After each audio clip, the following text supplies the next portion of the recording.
তো গাইস সবার আগে এই ভিডিওটা দেখো, তারপরে পাবলিকের করা লিজেন্ডারি কমেন্টগুলো পড়া হবে। So let's go.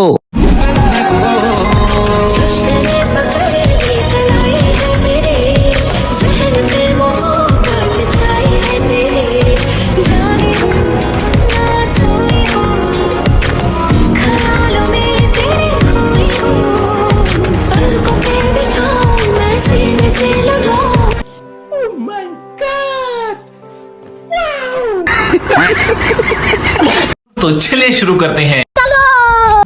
কাপড় পরা শুরু করার প্রথম থেকে ভিডিও লাগতো,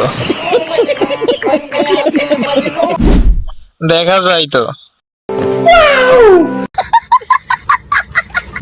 সবাই টাচ করতেছে, এতে ওর ভালোই লাগতেছে। সস্তা হলে যা হয় আর কি। প্যাকেট অনুযায়ী চিপস কম, খতম। এভাবে সাজিয়ে কি জনি সিং এর কাছে পাঠাবে?